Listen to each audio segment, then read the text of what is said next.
దేవుడు మన సంఘాన్ని అభివృద్ధి పరచును గాక. మనం చదవం, అభివృద్ధి పరిచేయాలి దేవుడు. అలా ఉంది పరిస్థితి. సరే, ఈ అపోస్తుల కార్యగ్రంథం 3వ అధ్యాయానికి 26 వచనాలు ఉన్నాయి. ఎలా చూడండి, నేను చెప్పినప్పుడేమో మీరు బైబిల్ చూస్తారు, ఇంటికాడ చదవండి అంటేనేమో బైబిల్ తీరు, ఏం అర్థం కావట్లేదు నాకు. ఇలా చూడండి, ఓకే. అపోస్తుల కార్యగ్రంథానికి 26 వచనాలు. ఎన్ని వచనాలు? 26 వచనాలు. ఈ 26 వచనాల్లో మొదటి 10 వచనాల్లో కుంటివాని యొక్క స్వస్థత, పుట్టినప్పటి నుంచి కూడా కుంటోడు అతని యొక్క స్వస్థత. 12వ వచనం నుంచి 26వ వచనం వరకు కూడా పేతురు యొక్క ప్రసంగం. మొన్న 2వ అధ్యాయంలో ఎవరు ప్రసంగం చేశారు? వావ్, అందుకే చదవాలి అనేది. మొన్న 2వ అధ్యాయంలో గత వారం ధ్యానం చేసిన 2వ అధ్యాయంలో ఎవరు ప్రసంగం చేశారు? మీరే కదా చెప్పారంటారే. ఇప్పుడు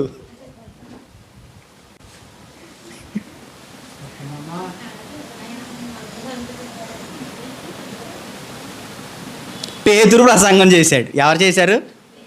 పేతురు ప్రసంగం చేశాడు. ఇప్పుడు 3వ అధ్యాయంలో మళ్ళీ ఎవరు చేస్తున్నారు? పేతురే చేస్తాడు ఈరోజు కూడా. ఆయన మాటలే నేను చెప్తా, అంతే. అర్థమైందా? మరలా నేను చేశాను అంటారేమో. గత 2వ అధ్యాయంలో పేతురు చేశాడు. మరలా ఈ 3వ అధ్యాయము 12వ వచనం నుంచి 26వ వచనం వరకు కూడా మరలా పేతురు ప్రసంగం చేస్తాడు. ఇది పేతురు చేసిన 2వ ప్రసంగం. అర్థమైందా? పేతురు మొదటి ప్రసంగం 2వ అధ్యాయంలో చేశాడు, 2వ ప్రసంగం 3వ అధ్యాయంలో చేశాడు. అయితే జాగ్రత్తగానండి, నేను ఒక్క వచనాన్ని చదువుతాను అంతే. 4వ అధ్యాయం ఏమి ఇప్పుడు చూడం, కానీ 4వ అధ్యాయం ఒక్క వచనం చూసి అప్పుడు మనం 3వ అధ్యాయాన్ని ధ్యానం చేస్తాం. 4వ అధ్యాయము 4వ వచనం.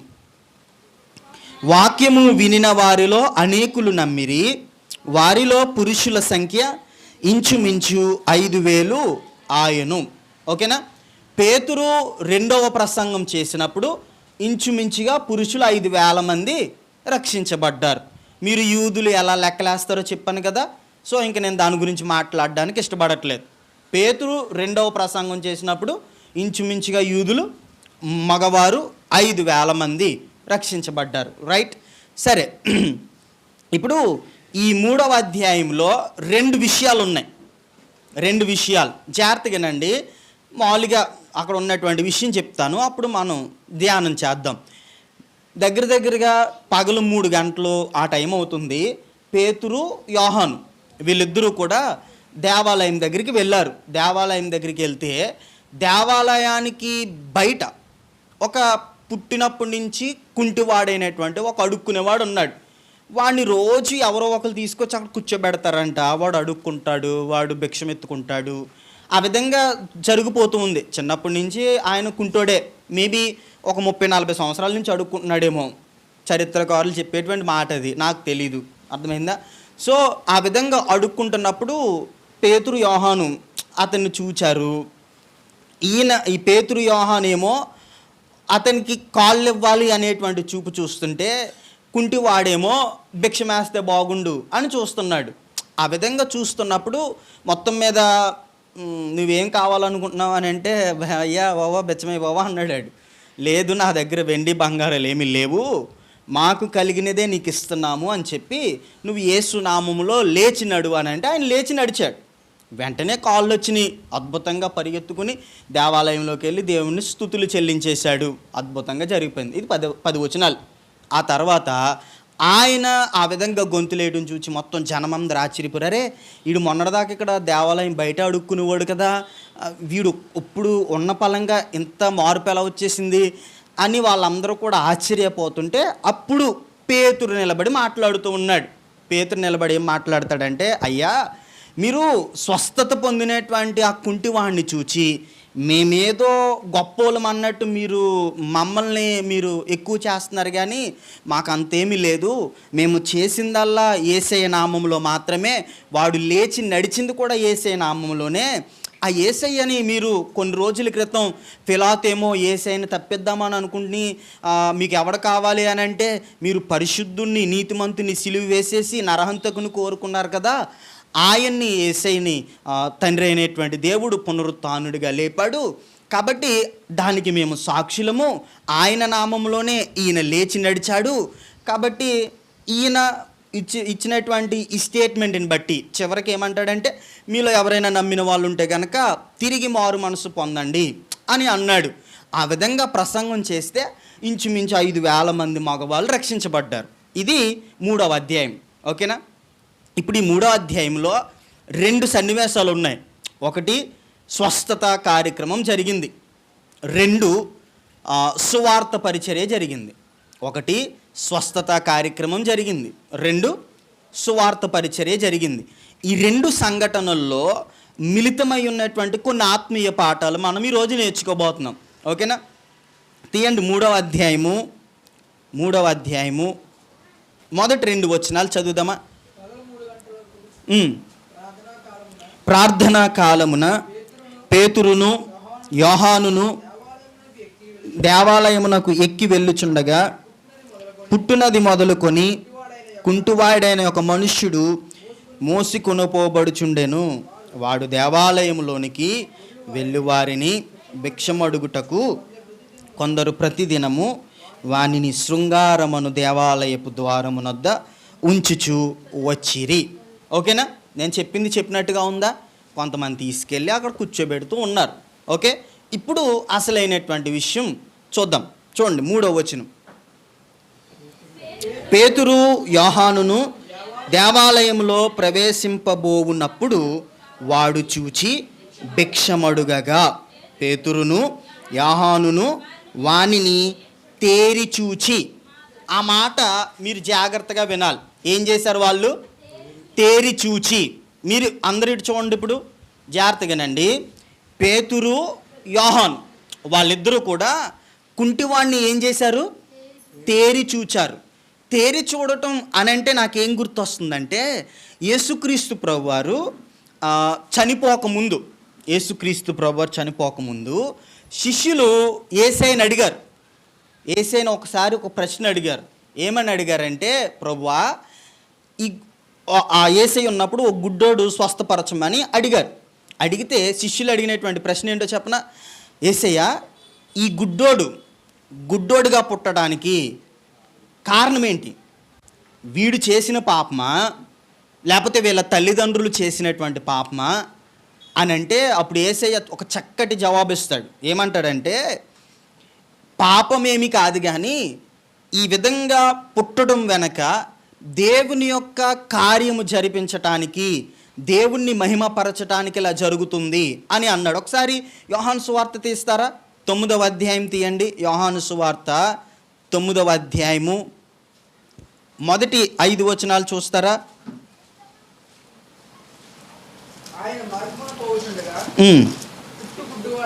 పుట్టు గుడ్డివాడైన ఒక మనుష్యుడు కనబడెను.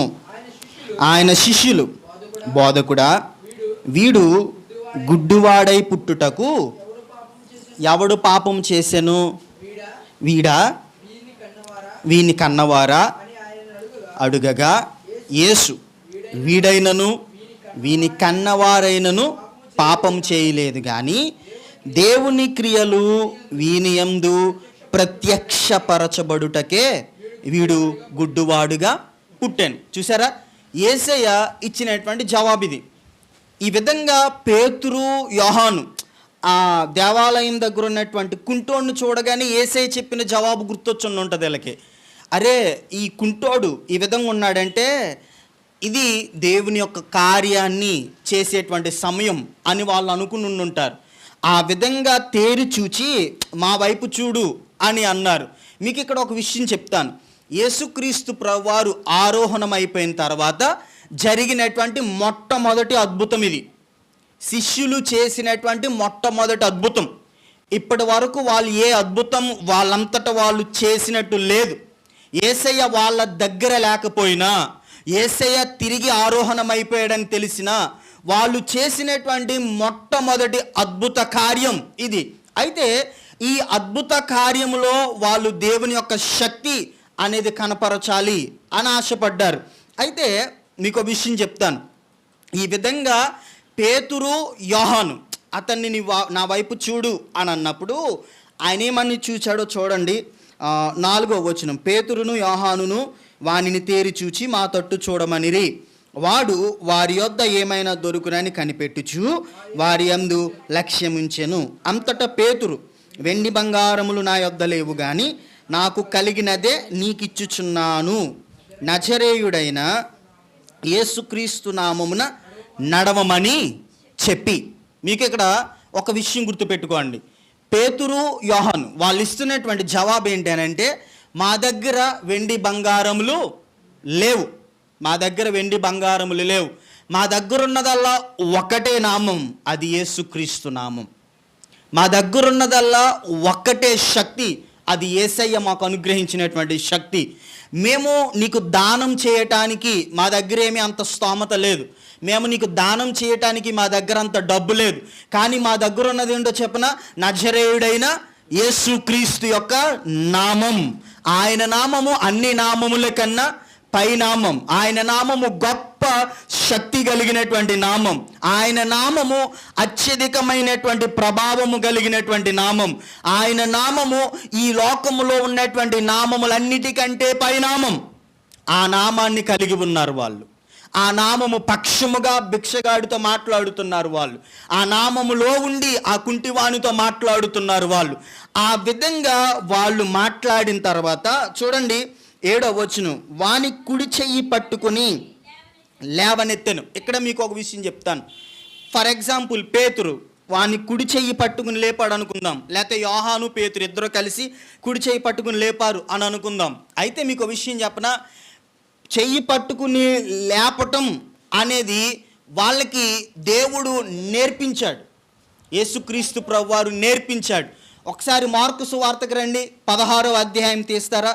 మార్కు సువార్త 16వ అధ్యాయము 18వ వచనం, పాములను ఎత్తిపట్టుకొందురు, మరణకరమైనదేది త్రాగినను అది వారికి హాని చేయదు, రోగుల మీద చేతులుంచినప్పుడు వారు స్వస్థత నొందుదురని వారితో చెప్పాను. శిష్యులకి దేవుడు బోధించాడు.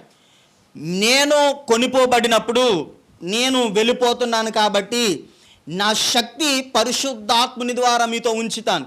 పరిశుద్ధాత్ముడు మీలో ఉన్నప్పుడు మీరు ఎవరినైతే పట్టుకుంటారో, మీరు ఎవరినైతే ముట్టుకుంటారో, మీ చేతులుంచి ఎవరి మీదనైతే వేసి ప్రార్థన చేస్తారో వాళ్ళు స్వస్థత పొందుతారు. దేవునికి మహిమ కలుగును గాక. మీకు ఒక విషయం చెప్పనా, ఆ స్వస్థత వరాలు దేవుడు ఇచ్చాడు, అందులో డౌట్ లేదు. స్వస్థత వరాలు ప్రార్థన చేయగానే జరుగుతాయి, అందులో ఏమాత్రం అనుమానం లేదు. అయితే మనం నేర్చుకోదగినటువంటి విషయాలు ఏంటి అని అంటే, నేను ఈ వచనాలు చదివినప్పుడు నాకు అనిపించినటువంటి మాట, నేను ఒకసారి చూసినటువంటి వీడియో ఏంటి అని అంటే, ఒకసారి ఈ వచనం చూసిన తర్వాత ఆలోచన చేద్దాం. 7వ వచనం, వాని కుడి చెయ్యి పట్టుకొని లేవనెత్తెను, వెంటనే వాని పాదములను చీలమండలను బలము పొంది. ఈ మాట ఎవరు రాస్తున్నారో తెలుసా? లూకా. ఈ గ్రంథాన్ని ఎవరు రాశారు? లూకా. చీలమండలు కాళ్ళు బలము పొందాయి, పాదాలు బలము పొందాయి అని ఎందుకు రాశాడో తెలుసా? లూకా డాక్టర్ గారు కాబట్టి. లూకా డాక్టర్ గారు కాబట్టి ఆయన యొక్క మైనస్ ఎక్కడుంది? చీలమండల్లో ఉంది. వానికి ఉన్నటువంటి జబ్బు ఎక్కడుంది? వాడి యొక్క కాళ్ళలో ఉంది. అందుకని వాళ్ళు చెయ్యి పట్టుకుని లేపగానే వానికి బలము లేని చోట బలం వచ్చింది, వానికి శక్తి లేని చోట శక్తి వచ్చింది. కారణం ఆయన డాక్టర్ గారు, అందుకు వైద్య పరిభాషలో రాసుకుంటూ వచ్చాడు.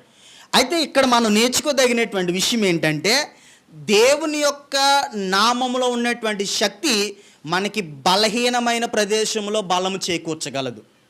మన యొక్క ఆధ్యాత్మిక జీవితంలో మనం ఎక్కడైతే పడిపోయినా, ఏ ప్రదేశంలో బలహీనంగా ఉన్నా ఆ ప్రదేశంలో దేవుడు బలాన్ని పుంజుకోగలిగినటువంటి శక్తిని ఇవ్వగలడు.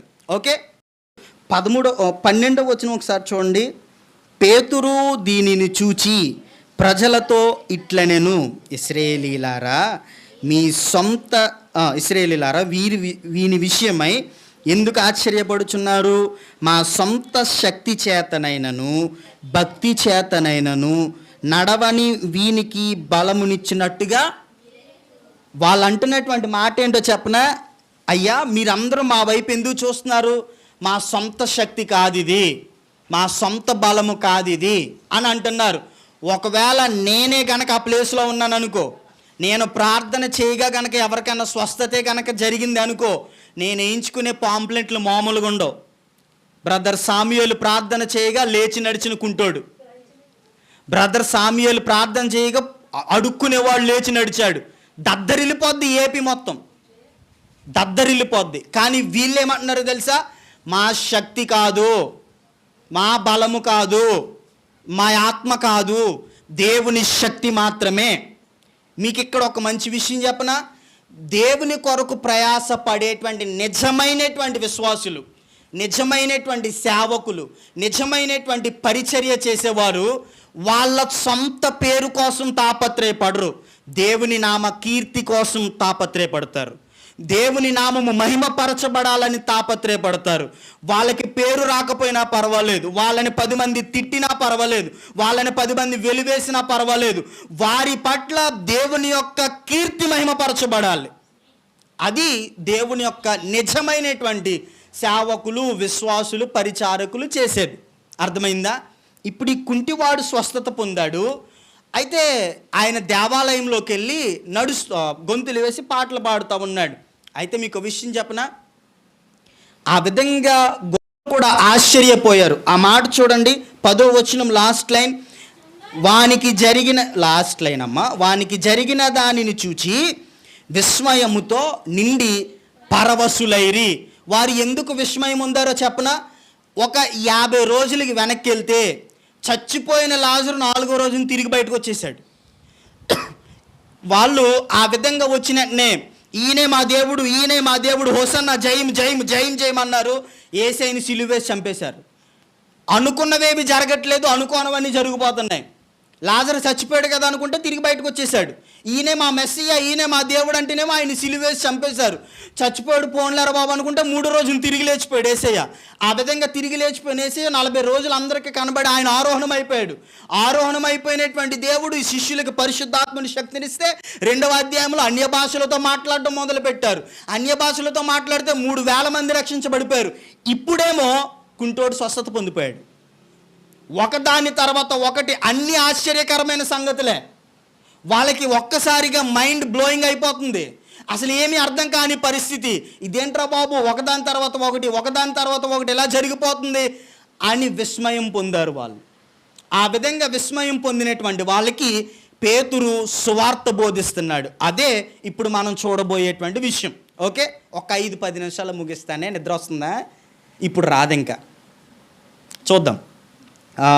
పేతురు మాట్లాడుతున్నటువంటి ఆ ప్రసంగంలో ఆయన తీసుకున్నటువంటి కీలకమైనటువంటి విషయాలు ఇప్పుడు మనం చూడటానికి ప్రయత్నం చేద్దాం. 12వ వచనం చూడండి. పేతురు దీనిని చూచి ప్రజలతో ఇట్లనెను, ఇశ్రాయేలీయులారా, వీని విషయమై ఎందుకు ఆశ్చర్యపడుచున్నారు?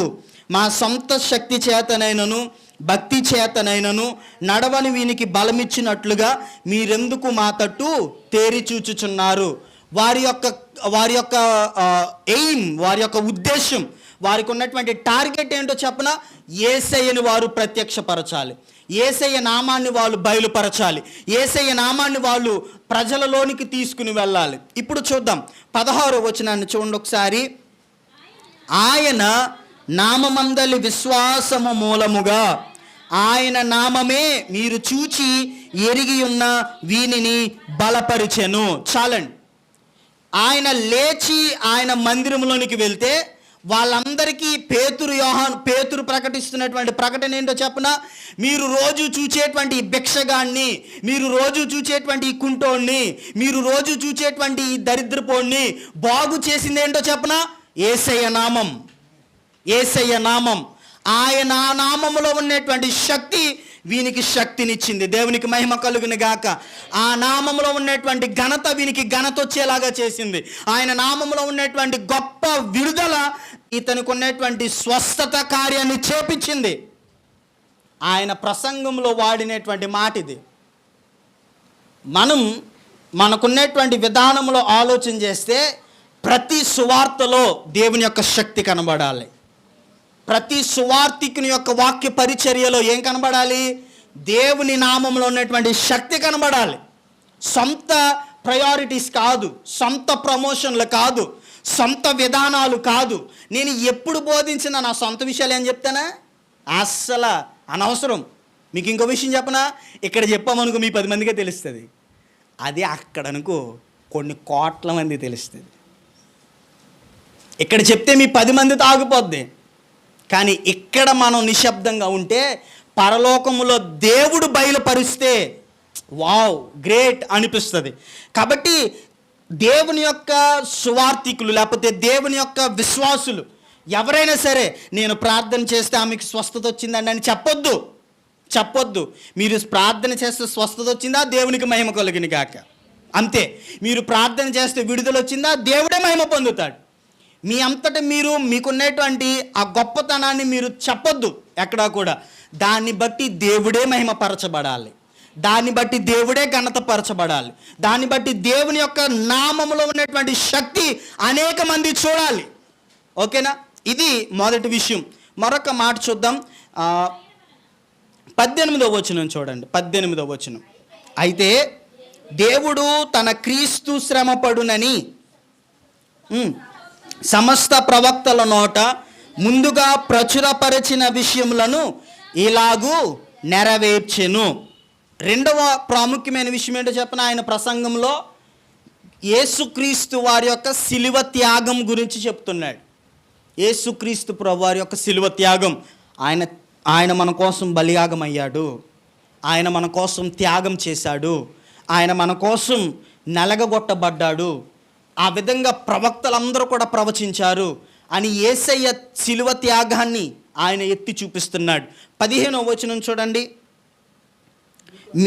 మీరు జీవాధిపతిని చంపితిరి గాని దేవుడు ఆయనను మృతులలో నుండి లేపెను. చాలండి. ఇక్కడేం ప్రకటిస్తున్నాడో తెలుసా? యేసయ్య పునరుత్థానాన్ని ప్రకటిస్తూ ఉన్నాడు. జాగ్రత్తగా వినండి. ఒకటి, దేవుని యొక్క నామములో ఉన్నటువంటి శక్తిని ప్రకటిస్తూ ఉన్నాడు. రెండవది, యేసయ్య చేసిన శిలువ త్యాగాన్ని ప్రకటిస్తూ ఉన్నాడు. మూడవది, యేసయ్య తిరిగి లేచాడు అని ప్రకటన చేస్తూ ఉన్నాడు. యేసయ్య నామంలో ఉన్న శక్తి ప్రకటించబడాలి, యేసయ్య చేసిన శిలువ త్యాగం ప్రకటించబడాలి, యేసయ్య యొక్క పునరుత్థానం ప్రకటించబడాలి. మీరు అపోస్తులుల బోధన మీరు చూస్తే వాళ్ళు బోధించిన ప్రతి బోధలో దేవుని యొక్క పునరుత్థానమే ఉంటుంది. వాళ్ళు బోధించిన ప్రతి బోధ దేవుని యొక్క పునరుత్థానము మీదనే వాళ్ళు కట్టారు సంఘాన్ని. దేవుని యొక్క పునరుత్థానము పైననే విజయం అని చెప్పారు. కానీ ఈ రోజుల్లో దేవుని యొక్క పునరుత్థానాన్నే పక్కన పెట్టేశాము. అయితే ఆ విధంగా దేవుని యొక్క పునరుత్థానాన్ని ప్రకటిస్తూ ఉన్నారు. ఆ తర్వాత మాట చూడండి 15వ వచనంలో, అందుకు మేము సాక్షులము. ఒకటి, దేవుని నామములో ఉన్న శక్తి ప్రకటన చేశారు. రెండవది, యేసయ్య యొక్క శిలువ త్యాగాన్ని ప్రకటన చేశాడు. మూడవది, ఆయన పునరుత్థానాన్ని ప్రకటన చేశాడు. నాలుగవది, మేము దానికి సాక్షులం. మనిషి తప్ప దేవుని కొరకు ఈ లోకంలో సాక్ష్యం చెప్పే వాళ్ళు ఎవ్వరు లేరు. ఎందుకు చెప్పరు అనంటే, రక్షణ అనేది మనమే అనుభవించాం కాబట్టి. చెట్లు జంతువులు రక్షణను అనుభవించలేదు, దేవదూతలు కూడా రక్షణను అనుభవించలేదు. ఒకవేళ దేవుడు గనక దేవదూతలకు సువార్త చెప్పే హక్కిస్తే వితిన్ సెకండ్స్లో మొత్తం భారతదేశము, రాష్ట్రము, దేశం, ప్రపంచం సువార్త ప్రకటించబడిపోద్ది. కానీ దేవదూతలకి ఆ అవకాశం లేదు. ఎందుకో చెప్పనా? వాళ్ళు రక్షణను అనుభవించలేదు. రక్షణను అనుభవించినటువంటి మీరు, రక్షణను అనుభవించినటువంటి మనం దేవుని కొరకు సాక్షులుగా లేకుండగా, దేవుని కొరకు సాక్షిగా జీవించకుండగా ఉంటే మనం దేవుని యొక్క రాజ్యం ప్రకటించబడదు, దేవుని యొక్క సువార్త ప్రకటించబడదు. మరొక మాట చూద్దాం. 20వ వచనం. మీ కొరకు నియమించిన క్రీస్తు యేసును ఆయనను పంపునట్లు మీరు మీ పాపములు తుడిచివేయబడు నిమిత్తము మారు మనస్సు నొంది తిరుగుడి. మారు మనస్సు ప్రకటన చేశారు. అయిపోయింది. ఒకటి, యేసే నామంలో ఉన్న శక్తి, యేసయ్య శిలువ త్యాగం, ఆయన పునరుత్థానం, మేము సాక్షులం, మీరు తిరిగి మారు మనసు పొందండి అని ప్రకటన చేశారు. ఆ విధంగా ప్రకటన చేస్తే 5,000 మంది పురుషులు ఆ రోజు ఎంతమంది రక్షించబడ్డారు? 5,000 మంది పురుషులు రక్షించబడ్డారు. సో 3వ అధ్యాయంలో కుంటివాని యొక్క స్వస్థత, పేతురు యొక్క ప్రసంగం. కుంటివాని స్వస్థతను ఏమైందో చెప్తాను, ఇప్పుడు ముగించేశానే, అర్థమైందా? మీకు ఎవరికైనా ఏమన్నా లాగుతున్నాయా?